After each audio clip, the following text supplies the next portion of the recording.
Hello there, I'm Scotty. You're not. Welcome to March, because I'm putting this video up March 1st. It is like the 11th of February. I'm recording this, but I go on vacation next week, so I kind of want to do what I can this week, because next week I'm doing nothing, at least as far as I'm concerned. I need to finish up the Women's My Rise on 2K24 before the new game comes out, but by this point, that might have already happened. I don't know. We'll see. But what I wanted to do this year, for reasons I cannot go into right now, I wanted to dive back into the filmographies of John Carpenter and Wes Craven. So that's what I'm doing for the first few days of this month, minus the Tuesdays that are to be Tuesdays, which I still haven't announced yet, and I kind of need to. And I said I'm going to go in order from release date. So we have, unfortunately, to talk about Dark Star, John Carpenter's first film. It was a student film that he wrote with Dan O'Bannon, and he shot it, and he was convinced by a studio or something to tack on 25 more minutes and make it longer. This is only an hour, 22 minutes long, but it feels like it goes on forever because it is just so boring. And I am so sorry, Mr. Carpenter. I love your films. This one notwithstanding, because I felt like I was waiting forever for this movie to end. Because I don't know. I think it's a student film. And as a student film, I think one of them, it was either O'Bannon or Carpenter, said that they went from an ambitious student film to a bottom of the barrel studio film. Because, yeah, the way it looks, the effects, the way it's shot, even some of the acting, it would be an impressive student film. But as a studio film that's now an hour and 22 minutes long, I'd be curious. Apparently there's another cut of the film that is the studio, or the student film. I get confused. Student film version. I would like to see that version. But I'm not going to go out of my way to get the physical media for this.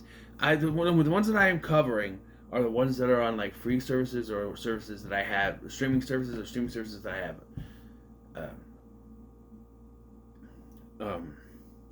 have access to.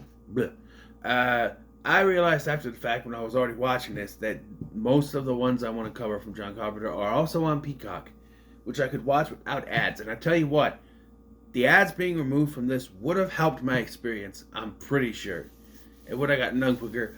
Ads on Tubi, they stretched the runtime out. And this was 120 minutes. It's not that long, but with the pacing of this movie, the ads don't help. The plot is a group of people are in space. They've been doing it for 20 years, but only aged 3 years for some reason. Some kind of thing. And they are out there destroying planets for some reason. Ones that are, I guess, threatening planets or something. I don't know. And they get stuck in space and they take in an alien. And I'm like, okay, so this alien's gonna kill. Them taking in an alien is a very minuscule part of this. In fact, the end of this movie, you could not, I would not have been able to guess that by the end of this movie, the alien would mean absolutely nothing. Although it did inspire Dan O'Bannon to write Alien, but it would mean absolutely nothing to this movie, because how the movie ends and the way it happens just has nothing to do with the alien at all. Speaking of the alien, it's a goddamn beach ball. And this is a student film. But I'm watching this and I'm like, that's a goddamn beach ball. What? Okay. There's some lighting in here. They're trying to be creative. There's one shot where, very long scene, where someone's in an elevator shaft and it's lit from underneath, and I'm like, that's the student budget right there. Because apparently they shot the movie and then reshot things. Some actors had to put wigs on because they had shorter hair when they went to reshoot stuff. So they didn't like do reshoots in the sense of they reshot certain footage. No, they added extra footage to what they already shot. So I'm watching this, and there are some shots that look really good with lighting and stuff, and then there's this shot in the elevator shaft where it's like, wait, this was when they were doing the studio stuff, or the student film stuff, the student film stuff, when they had an elevator to film in. Like, you watch a lot of things, like, Marble Hornets, right? Marble Hornets. Every place they go to in that, every building that they're in that they film in is an abandoned building. It starts to kind of grate on you as you go along, like, come on, everything has to be abandoned. But they have to do that because they don't have the rights to film anywhere else. So they have to go to abandoned places to film. So you gotta work with what you got. And I will say that you can see Carpenter in this. But I would never say this is one when someone asks, "Hey, what's a John Carpenter movie you think I should check out if I want to get the essence of Carpenter?" I'm not gonna say Dark Star, definitely Dark Star. Maybe as a rib or a joke. So then they start watching and go, "Man, you told me to watch. This is boring." Yeah. But I don't know if not torture, but if I would let them get it, I don't know. There's some good things, but if the beach ball didn't take me out of it, it's when one of the astronauts has a conversation with a bomb about, which basically amounts to what is world. I'm like, what are we doing? This is a bomb. It's not sentient. Why is it talking? There are a few times where Bomb 20 tries to disengage itself, and then the computer has to talk back in, but then an incident happens, and it gets stuck. And so one of the astronauts have to go out there and talk it back in. Eventually he does, but it still blows up in the end, which is how this movie ends. Them finding that balloon or the beach ball alien amounts to nothing. It looked like it was attacking one of the guys, and I'm just like. There's also a reveal that one of the astronauts is not who he says he is, but that has no bearing on the plot because they still call him Doolittle. Then there's one guy who gets stuck in the airlock, and I'm like, oh gee, I wonder if that's gonna come back. He keeps on trying to talk, like he's talking to this other dude that's in there, and he's talking to him. He's like, hey, shut up. No, but I wanted to tell you, shut up. And then he turns off the mic and leaves him there, and I'm like, that. And then when he does eventually get shot out, it is funny. I did laugh because at the end, after Doolittle has a conversation with the bomb, he's like, "Oh hey, I don't want to have to come all the way around. Just let me go through the airlock. All right, opening airlock." And dude gets shot out. Ha, woo! He literally says that. Ha, woo! As he gets shot out, and I went,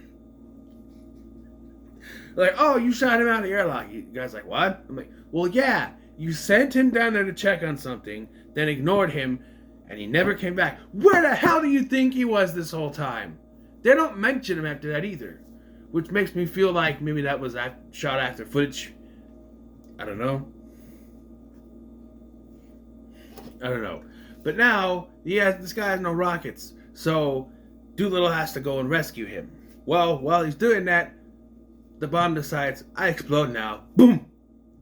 Ship is gone. So now these two guys are stranded in space. And they don't ever actually meet up again. The one dude gets caught in an asteroid and becomes a part of the asteroid. It's really weird. Because they didn't have an explosion. Well, they did. They used it on the ship. So they had just weird him being swallowed by the asteroid, basically. And so now Doolittle is left. And he finds a piece of debris and surfs down to the planet's surface. But he dies because he gets engulfed in flames. Or when it shows, poof, he just pops, disappears. You see him go in there and then poof. to country music, by the way, is playing. And I'm just like, yeah, this is 70s. And it ends.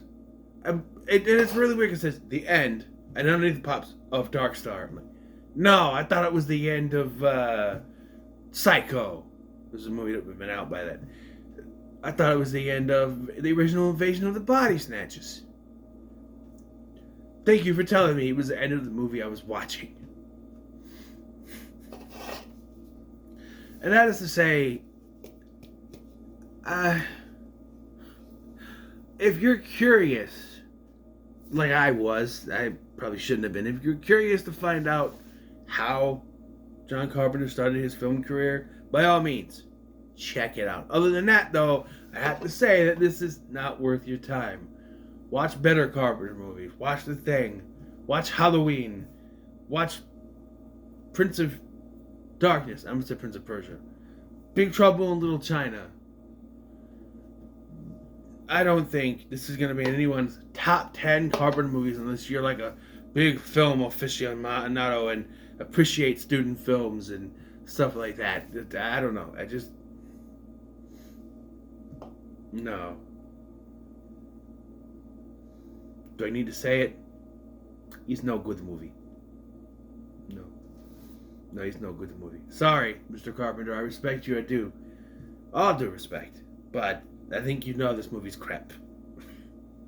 Sorry. There are some ideas. I think what he should have done is eventually remake this with an actual budget in the 80s as a space type thing.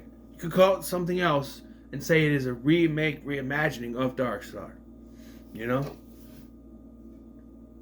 And he could have a budget to it. Probably add a few more scenes that weren't boring or people just sit there talking. Might have worked. Who knows? And for those of you who are there saying, well, actually, they kind of did remake this movie. Well, not really remake it. Because Dan O'Bannon took his experience from this movie and wrote a little script called Alien, which became a movie, of course we know. Classic film. Which to me is also just a little bit boring. Not as boring as this, but mind you, but there are points where the characters are sitting there talking and you know, I prefer Aliens. But Alien is really good, of course, but there are moments in that movie where they're sitting around talking, you know. There's sometimes it adds to it, like the scene with Kane, where they're sitting around talking, they're having food and stuff, and all of a sudden, it happens, right? It works. And I think to that end, the boring scenes kind of work with that. Like, oh, it's another one of those talking scenes, I'm not paying attention, and bam! What the hell? If you don't know what's going to happen, yeah. So, you know, credit to this movie for helping Alien get made, because, you know, for this movie, you know, Alien. So, yay. So anyway, what are your thoughts on Dark Star? Let me know in the comments below. Make sure to like, share, and subscribe. I know, this video is not that long. I don't like to make short reviews like this anymore, but there's not a lot to talk about with this movie. So come back, well, I don't know, tomorrow. I think I'm doing these daily, I think. And we'll talk about Assault on Precinct 13. Another 70s movie. You know me, older movies I'm not doing unless they can catch my attention. This might. We'll see. I did sort of watch the remake from back in about 2006 or whatever it was. I saw the opening and then didn't finish it. I think the disc stopped working or something. I remember, I think I started watching it with Brandon and the disc wouldn't work or something. I don't remember. But anyway, thank you for watching. I'm Sky and I'll see you in the next one.